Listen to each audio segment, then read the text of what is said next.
بسم اللہ الرحمن الرحیم۔ السلام علیکم۔ روزانہ واقعات سننے کے لیے اس چینل کو سبسکرائب کریں۔ حضرت مالک بن انس علیہ رحمہ فرماتے ہیں، حضرت یونس بن یوسف علیہ رحمہ اپنے زمانے کے مشہور اولیاء میں ہوئے ہیں۔ ان کا زیادہ تر وقت مسجد میں گزرتا تھا اور وہ ہمہ وقت اپنے رب کی عبادت میں مشغول رہا کرتے تھے۔ ابھی ان کا عالم شباب تھا اور جوانی ہی میں انہوں نے اپنے آپ کو وقف عبادت و ریاضت کر رکھا تھا۔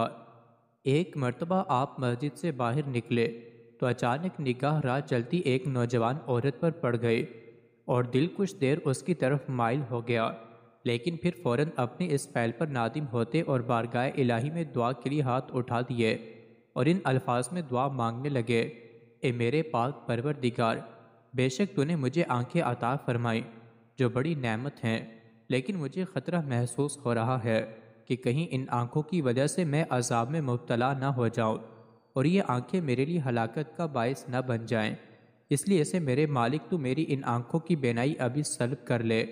جیسے ہی وہ دعا سے فارغ ہوئے ان کی بینائی جاتی رہی اور وہ نابینا ہو چکے تھے۔ پھر وہ اپنے بھتیجے کو اپنے ساتھ رکھتے جو نمازوں کے معمول کیا تھا کہ وہ انہیں اوقات میں انہیں مسجد تک لے جاتا اور دیگر حاجات میں بھی وہ اس سے مدد لیتے۔ بھتیجے کام مسجد چھوڑ جاتا اور خود بچوں کے ساتھ کھیلنے کودنے میں لگ جاتا۔ جب انہیں کوئی حاجت درپیش ہوتی تو اسے بلا لیتے۔ چنانچہ اسی طرح وقت گزرتا رہا۔ ایک مرتبہ وہ مسجد میں تھے کہ اپنے جسم پر کوئی چیز رینگتی ہوئی محسوس کی۔ بھتیجے کو آواز دی لیکن وہ بچوں کے ساتھ کھیل میں مگن رہا اور ان کے پاس نہ آ سکا۔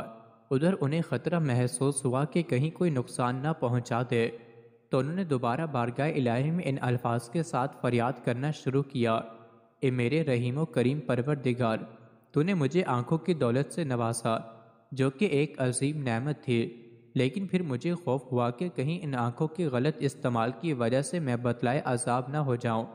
چنانچہ میں نے تجھ سے دعا کی کہ میری بینائی سلب کر لے، لیکن اے میرے مولا، اب مجھے یہ خوف ہے کہ اگر میری بینائی واپس لوٹ کر نہ آئی تو کہیں یہ میرے لیے آزمائش اور رسوائی کا باعث نہ ہو جائے، کیونکہ میں اب دیکھ تو نہیں سکتا، کوئی موذی جانور مجھے نقصان پہنچا سکتا ہے اور بار بار اپنی حاجتوں کو پورا کرنے کے لیے دوسروں سے مدد درکار ہوتی ہے، جس سے مجھے بڑی کوفت ہوتی ہے۔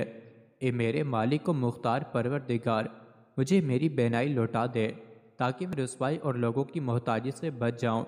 حضرت مالک بن انس علیہ رحمہ فرماتے ہیں کہ ابھی وہ مرد صالح اپنی دعا سے فارغ بھی نہ ہوا تھا کہ اس کی بینائی واپس لوٹ آئی اور اب وہ خود دوسروں کی مدد کے بغیر اپنے گھر کی طرف روانہ ہو گیا۔ مزید ایسے ہی ویڈیوز کے لیے چینل کو ضرور سبسکرائب کریں۔